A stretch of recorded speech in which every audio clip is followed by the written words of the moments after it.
Masuk hadirat Tuhan itu harus berani. Karena kita tidak punya Allah yang menuduh. Kita sekalipun sekali-kali masuk dalam kesalahan kita, membawa pengakuan dosa dan kalimat-kalimat penyesalan, Tuhan itu siap untuk mengampuni. Tuhan tidak pernah meremehkan dosa kita, Tuhan tidak membenarkannya, tapi Tuhan itu memberi kita jalan keluar kalau kita percaya. Kita punya satu pembela, namanya Yesus Kristus. Dia sudah mati untukmu dan untukku, dan dia bangkit pada hari ketiga. He means business with you. Dia sangat serius dengan kehidupan. Dia tidak akan membuang Anda, sekalipun Anda dan saya tergeletak hari ini. Meskipun ada orang yang jatuh, Tuhan akan pulihkan. Percayalah, percaya dulu sebelum dengar firman ini. Tuhan akan memulihkan setiap kita.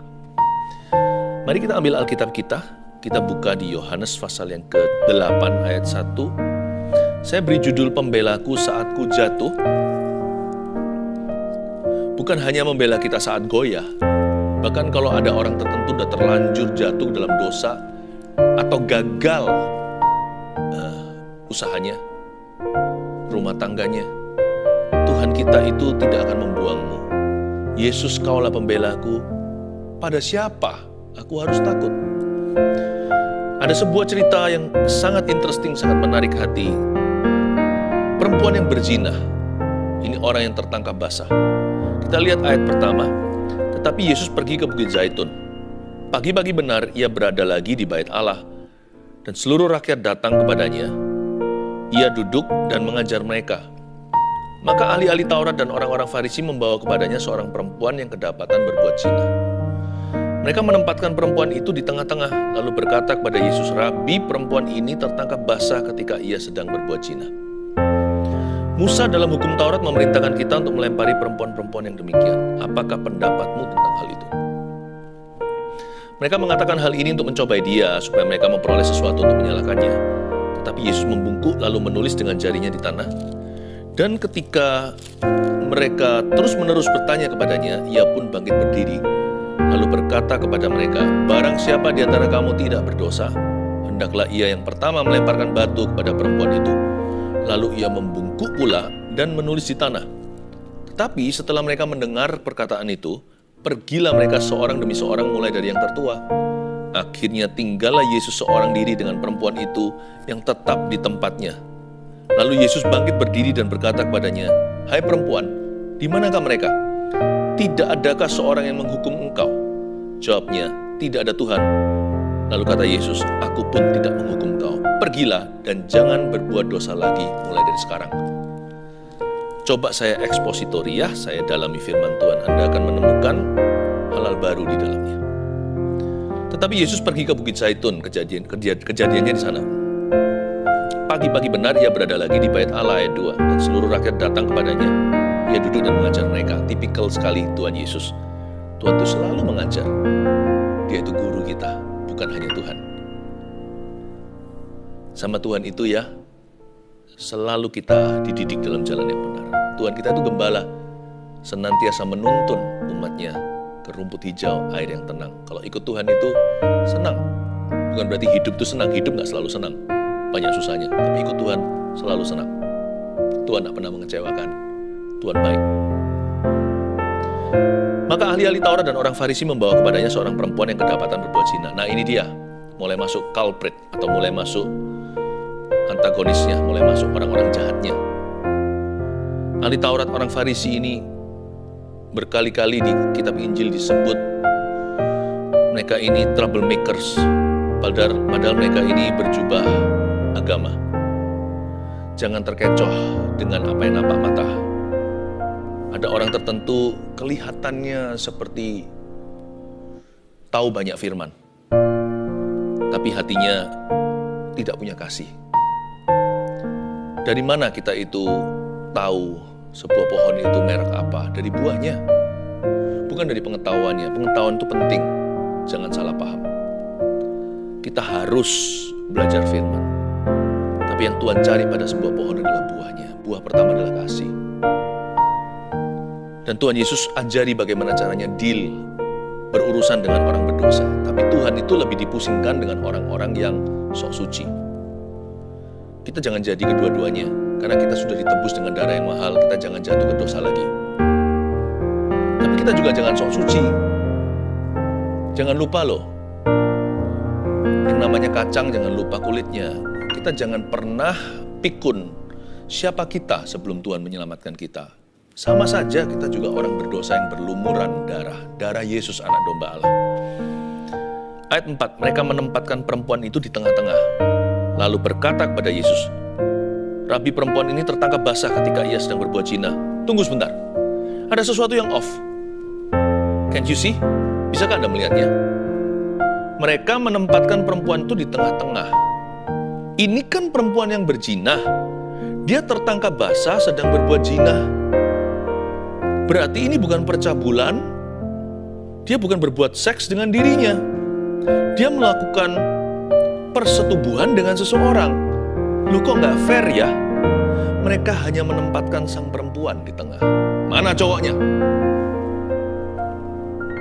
Pernahkah kita sangka kalau dalam cerita ini seringkali kita baca, kita tidak memperhatikan detailnya.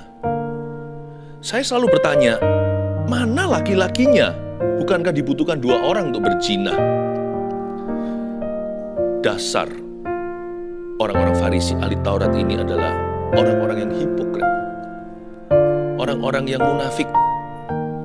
Yang menunjukkan yang sangat berat sebelah dan pilih kasih tebang pilih kalau soal menghakimi. Selalu yang mereka tampilkan bukan kebenaran penuh. Kebenaran yang mereka mau orang lain lihat saja. Mereka tidak pernah menunjukkan seluruh cerita. Selalu potong sebagian, ya itu aja yang ditampilkan supaya orang salah paham. Demikianlah kelakuan biasanya orang-orang yang suka menghakimi sesamanya, menyalahkan, dan suka mencari salah-salah pada orang lain dan mengkambing hitamkan. Kenapa sih ada orang-orang yang punya penyakit begini? Karena mereka sendiri tidak mau diketahui dosanya. Orang-orang demikian itu suka menyalahkan orang lain supaya kesalahan mereka sendiri diabaikan. Tuhan paling gak suka sama orang yang kayak begini. Tapi jangan khawatir, penghakiman itu milik Allah. Urusi saja hidupmu sendiri dan bantu orang lain yang membutuhkan. Yang beginian itu urusan Tuhan. Saya waktu renungkan lagi ayat 4, mereka menempatkan perempuan itu di tengah. Saya mulai curiga, tapi ini hanyalah kecurigaan. Nggak tentu terbukti ya. Saya mulai mikir the possibility, kemungkinan bahwa ini adalah sebuah setup atau sebuah jebakan. Bisa jadi loh ya, cowok yang berzina dengan wanita ini adalah salah satu daripada mereka. Orang Farisi ahli Taurat. Kok bisa begitu? Begini. Hukum Musa itu tidak pernah diberikan untuk merajam atau melempari dengan batu siapa saja yang dicurigai oleh masyarakat. Karena hukum Israel itu sangat ketat. Demikian hukum Taurat. Mereka harus tertangkap basah. Jadi sedang melakukan. Tidak cukup hanya sekedar kalau 2 orang yang bukan suami istri keluar dari satu kamar langsung dilempar batu dan dirajam, itu nggak boleh. Harus ada 2 atau 3 orang saksi. Berarti harus in the act of doing it. Berarti harus tertangkap basah ketika sedang melakukannya. Sedangkan dosa-dosa gini ini kan dosa yang sangat private sekali. Nggak mungkin ketahuan, karena mereka tidak mungkin akan diterang benderang. Mereka pasti akan sembunyi-sembunyi sendiri. Kalau ada digerebek siapa gitu oleh masyarakat, mereka sudah pasti berbaju dan berpakaian lalu duduk manis atau gimana. Mereka nggak mungkin gila melakukan di tempat yang tidak terkunci. Kecuali kalau memang ini sebuah jebakan. Tujuannya untuk menjatuhkan wanita itu, bukan menjatuhkan Yesus dulu. Karena memang mungkin perempuan itu dibenci oleh ahli Taurat dan orang Farisi. Mereka sudah tahulah kelakuan nakalnya. Sudah ternama, sudah terkenal. Tetapi mereka nggak bisa tangkap basah. Mungkinkah salah satu dari mereka menjadi cowok yang berzina untuk menjebaknya? Bisa jadi loh ya. Dan nggak cukup juga, bahkan kalau 2 orang ketahuan berada di atas kasur. Tapi jikalau mereka berpakaian penuh, nggak bisa dirajam. Jadi hukum ini sangat ketat supaya tidak sampai menjadi alat yang dimanfaatkan. Jangan sampai bangsa Israel akan menggunakan ini melawan orang-orang yang mereka nggak sukai, supaya orang-orang difitnah dan mati. Atau dosa sedikit, hukumannya lebih berat daripada kesalahannya. Jadi Musa waktu memberikan hukum Taurat seperti ini, dia sangat hati-hati. Jadi ayat ini ada banyak hal yang kita bisa pelajari. Saya ulangi ayat 4. Mereka menempatkan perempuan itu di tengah-tengah. Pertanyaan saya adalah, mana cowoknya? Lalu berkata pada Yesus, Rabi, perempuan ini tertangkap basah. Pertanyaan, lu orang kok tahu? Itu pasti sang laki-lakinya sudah beritahu jam sekian di mana. Lalu digerebek, nggak dikunci pintunya. Lalu sang laki-laki ada di situ. Makanya yang cowok dilindungi. Kalau nggak, dua-dua harus mati sih. Nggak fair kan? Kenapa hanya perempuan? Apalagi yang pria lebih salah. Bukankah laki-laki itu pemimpinnya? Perempuan ini tertangkap basah. It must be a setup. Pertama-tama untuk menjatuhkan sang wanita. Karena orang Farisi, ahli Taurat itu sukanya menaruh garam di atas luka yang basah. Kalau orang itu sudah jatuh, mereka itulah yang akan menjatuhi mereka dengan... Mereka itulah, pepatahnya, sudah jatuh, tertimpa tangga. Orang Farisi itu, bagi orang yang jatuh, mereka itulah tangga yang menimpai mereka.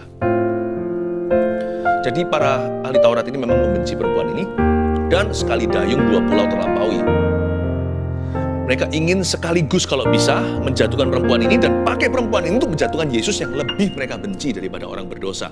Jadi orang-orang ini benci orang berdosa dan benci orang suci. Yesus kan nggak pernah berbuat dosa.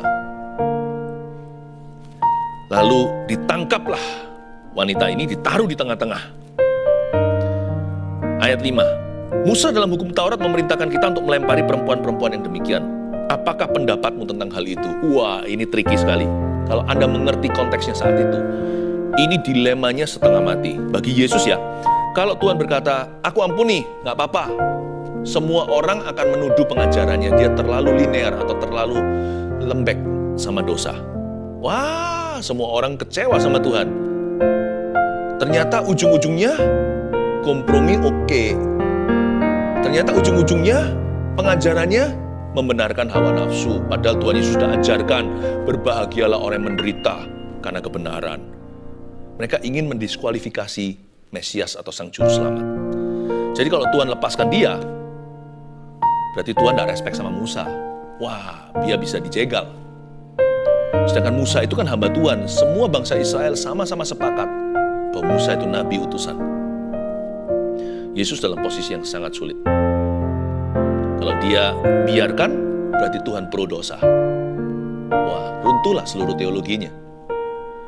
Tapi kalau Tuhan berkata, iya, mari kita hukum wanita ini, perempuan ini patut untuk mendapatkan hukumannya dengan dirajam dan dilempari batu. Dengan dilempari batu hidup-hidup hingga dia meninggal dunia. Kalau Yesus lakukan ini, maka bukan too linear, tapi too cruel atau terlalu kejam. Belum ada sebenarnya di Perjanjian Baru seseorang yang tertangkap dan dihukum dihukum rajam karena perintah Musa ini. Belum ada, karena belum ada yang tertangkap basah. Sulit sekali menangkap sesuatu yang terjadi di dalam bilik rumah. Nggak pernah ngerti, karena ini kejadiannya di masyarakat biasa. Ini bukan pelacuran. Ini wanita, ya bukan wanita baik sih, tapi wanita di dalam society, wanita yang ada sehari-hari. Dia selingkuh, teman tapi mesra, punya affair dengan tetangga. Siapa bisa tebak? Jadi tidak pernah ada orang hingga saat itu juga yang sudah dihukum dengan cara demikian. Jadi kalau ini terjadi, Yesus akan famous sekali, akan menjadi guru yang paling terkenal yang memerintahkan rajam batu. Sepanjang sejarah Perjanjian Baru belum ada Yesus yang buka pintu. Wah, itu anarkis setelah itu semuanya. Dan selain itu, susah bagi Yesus adalah karena kalau sampai tertangkap basah lalu habis itu diberikan perintah, mari kita lempari dia dengan batu sehingga dia mati. Yesus tidak bisa perintahkan, dan ahli Taurat orang Farisi juga tidak bisa main hakim sendiri karena mereka adalah bangsa jajahan. Waktu itu di bawah jajahan Romawi. Jadi orang Italia yang harus memberikan otorisasi. Jadi dengan demikian kalau Yesus sebagai rabi di situ yang harus mencetuskan dan mengetok palu ceritanya, dia harus lapor ke tentara Roma, harus menghadap ke perwira, dan harus mengakui otoritas kaisar. Susah ini sama susahnya dengan Yesus ditanya, boleh nggak membayar pajak kepada kaisar? Karena mereka tahu kaisar itu penyembah berhala. Yesus sudah dijebak dengan cara yang super dahsyat. Menurut saya, ini adalah the most genius of evil minds. Pikiran jahat itu jeniusnya ya ini. Nggak mungkin dipikirkan oleh orang umur 20-30, ini pasti dipikirkan oleh orang-orang tua. Apakah pendapatmu tentang hal itu? Kira-kira gimana escape-nya? Gimana bisa luput dari ini? Sekali sudah ditulis berita acara, itu harus diperkarakan. Kalau perkarakan, mau nggak mau, Yesus harus pergi menghadap minimal sebagai saksi kepada tentara Roma. Susah.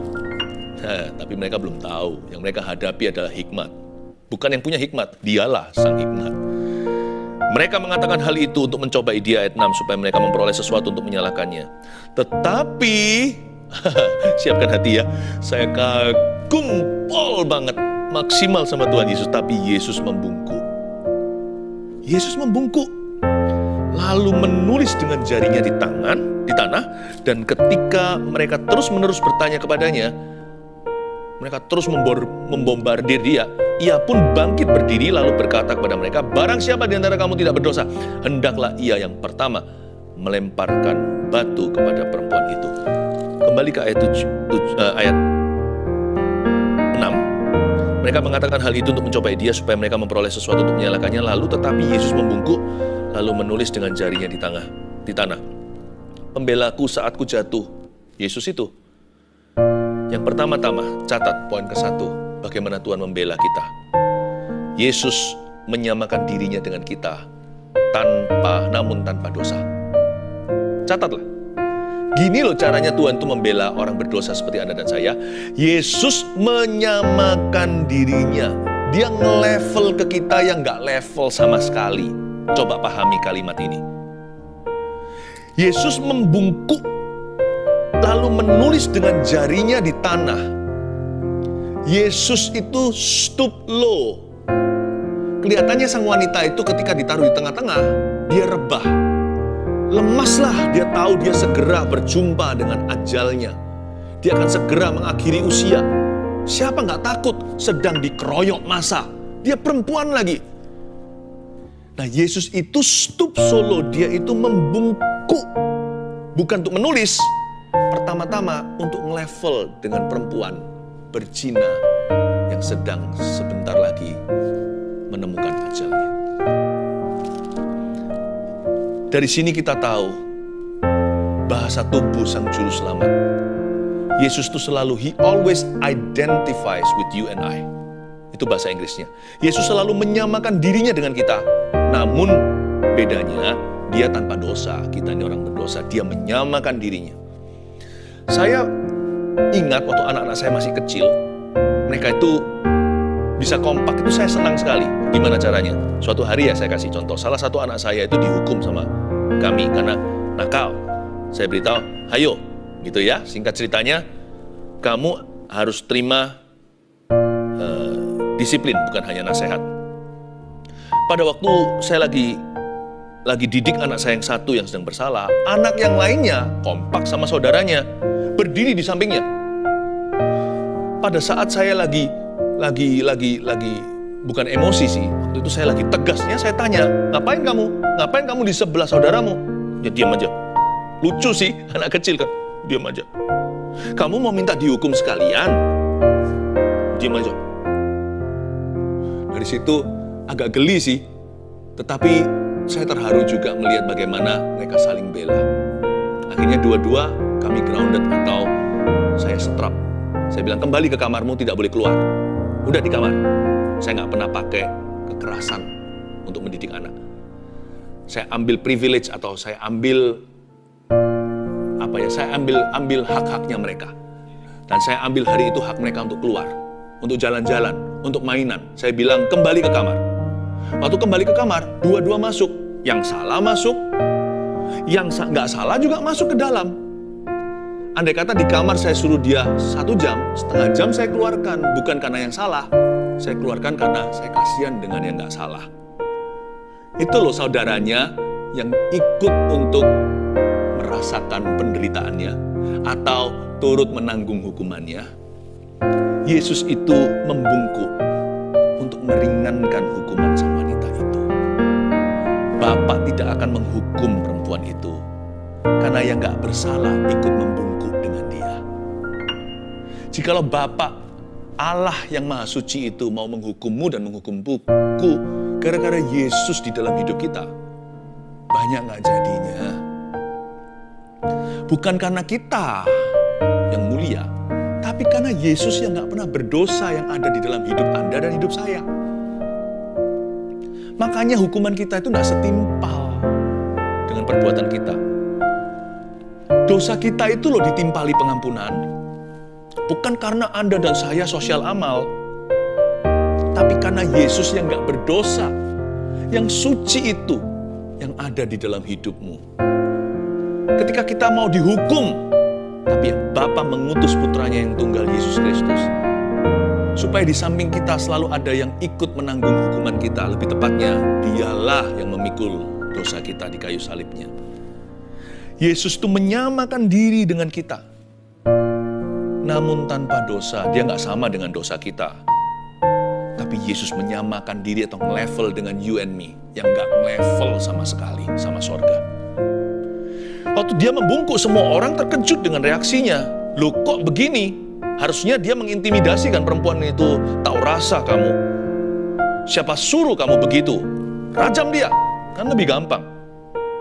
Tapi Yesus mencoba untuk menolong dia, lalu memimpinnya ke jalan yang benar. Tuhan tuh gak pernah main anarkis sama Anda dan saya. Tahu gak? Kita itu menyembah Allah yang baik di dalam Yesus Kristus. Gak hanya itu, dia juga menulis sesuatu dengan jarinya di tanah. Sebenarnya dia tulis apa ya? Dia tulis apa? Kan mereka terus-menerus bertanya kepadanya, alias orang-orang ini nggak tahu diri, terus mendesak Yesus. Dia tulis apa? Kata to write, menulis di situ. 2 kali disebut nanti di ayat 8 juga, lalu ia membungkuk lagi dan menulis di tanah. Itu dalam bahasa Ibraninya. Normalnya adalah graphein, G-R-A-P-H-E-I-N. Tapi khusus di ayat ini, bukan grafein, tapi kata grafeini. Dalam satu kata ya. Ini agak susah. K-A-T-A-G-R-A-P-H-E-N-I. P-H-E-I-N-I. Saya ulang, kata biasa kata, satu kata nih. Tidak dipisah. Kata grafeini. G-R-A-P-H-E-I-N-I. Yang artinya to write something, to write down a record against someone. Jadi Yesus menulis apa? Yesus sedang kata grafeini. Kayak grafir gitu. Di atas pasir. Tuhan sedang menulis sesuatu melawan seseorang. Jadi Tuhan bukan nulis sama wanita itu, tahu rasa lu. Enggak.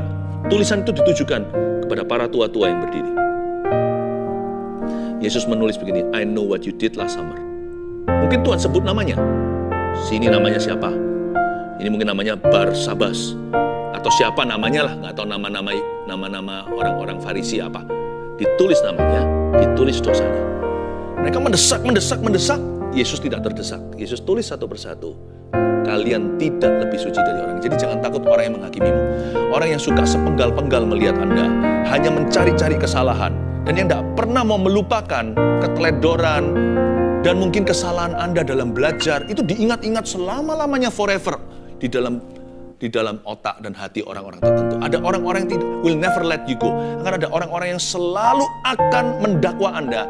Mereka menjadi asisten iblis untuk mengingatkan kesalahan Anda di masa lalu, sekalipun Anda sudah wisuda dari kesalahan itu. Don't worry. Tuhan akan kata grafe ini mereka, cepat lambat. Tuhan yang akan urusi mereka. Yesus akan menuliskan, bukan di atas pasir suatu hari, tapi di dalam buku kehidupan. Don't worry, jangan marah, jangan kesel, jangan kepahitan. Urusi saja dirimu dan bantu orang lain yang memerlukan. Mereka urusan Tuhan. Tuhan masih kata grafe ini kepada beberapa orang hari ini. Jangan sampai Anda yang digitukan. Yesus menyamakan dirinya dengan kita namun tanpa dosa. Lalu kemudian Tuhan Yesus membungkuk lagi. Tapi saya suka sekali gesture atau gerak-gerik tubuh. Pada waktu Yesus didesak terus-menerus, dia bangkit loh. Dia meninggalkan level wanita itu, lalu berdiri lebih tinggi daripada ahli Taurat itu, minimal lebih berwibawa. Eye level atau level eye to eye atau kontak mata. Dia berdiri, lalu berkata dengan penuh otoritas. Tidak perlu otorisasi Roma. Dia berkata, barang siapa di antara kamu tidak berdosa, hendaklah ia yang pertama melemparkan batu kepada perempuan itu. Alkitab kan nggak visual. Jadi kita nggak bisa melihat mata Yesus sedang memandang siapa. Saya hanya bisa imajinasi bayangkan waktu Yesus bangkit berdiri itu kayak tidak takut sama tekanan mereka. Tapi Yesus nggak menantang. Dia bijaksana, nggak pakai emosi karena suasana sudah panas. Tapi Yesus waktu berdiri nge-level dengan orang-orang yang mencoba untuk membunuh wanita ini dan menjatuhkan ministrinya. Yesus memandang mereka dan berkata, barang siapa di antara kamu tidak berdosa, hendaklah ia yang pertama. Mungkin dia lihat seseorang. Mungkin dia lihat yang paling tua. Hendaklah ia yang pertama melemparkan batu kepada perempuan itu. Dengan mata pandangan yang menusuk ke hati, saya yakin mata Tuhan tertuju kepada salah satu individu yang mencetuskan ide ini. Langsung ketemu mastermind-nya. Bisa bayangkan nggak? Yesus nggak mungkin kan nggak pandang mereka. Masa Yesus takut sama mereka? Masa Yesus minder?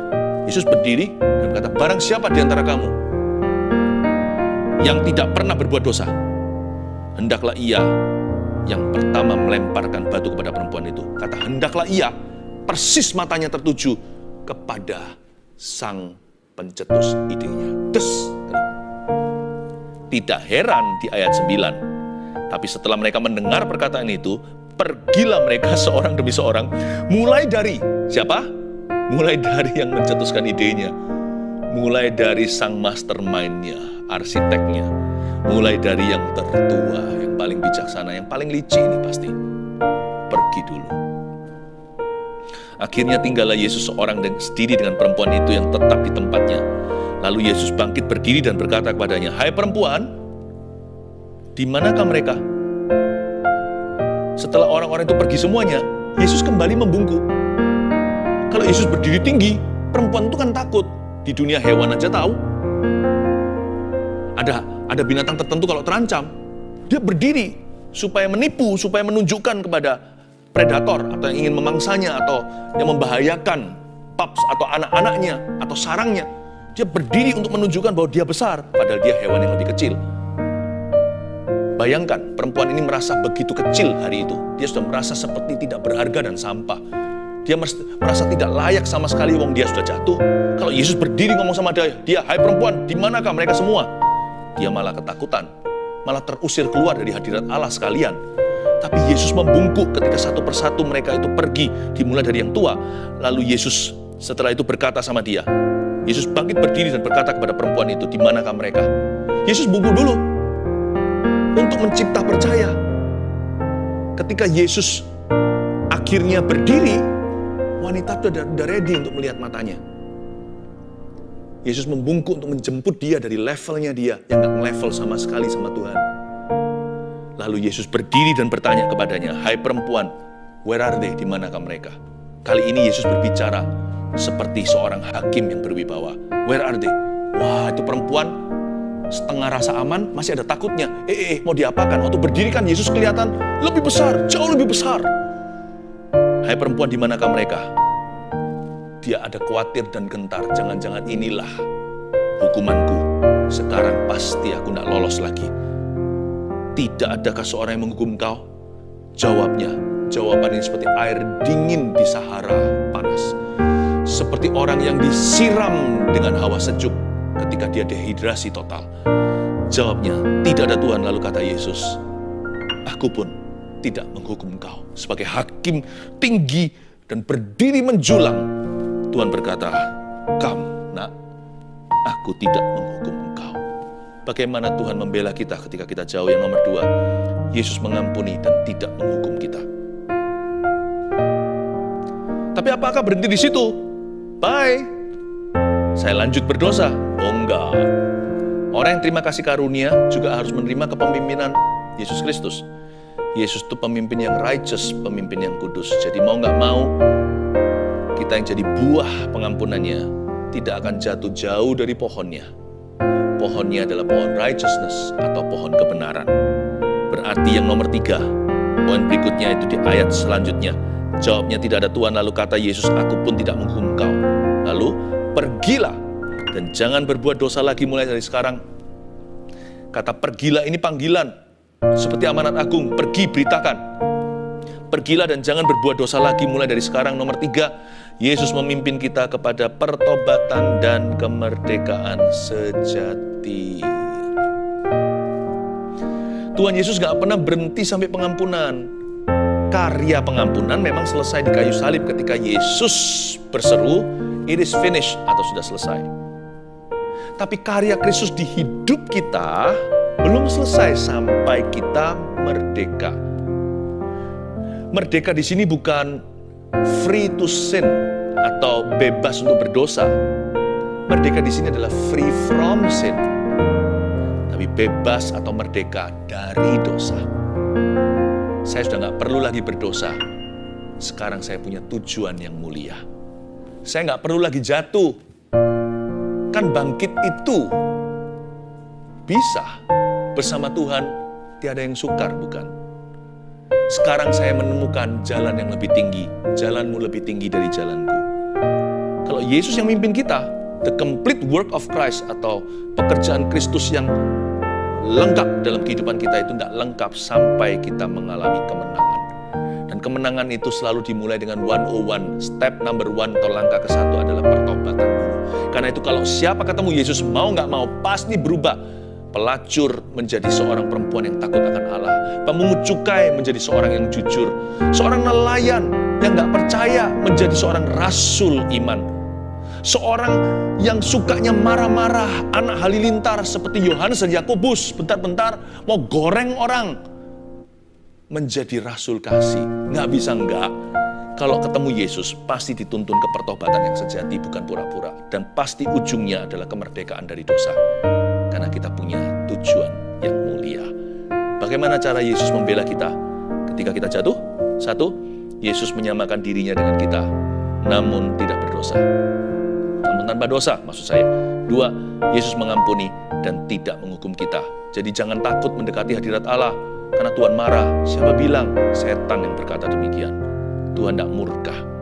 Yang ketiga, Yesus memimpin kita kepada pertobatan dan kemerdekaan sejati. Angkat wajahmu, angkat kepalamu. Pada siapa kau harus takut kalau Tuhan membelamu? Haleluya!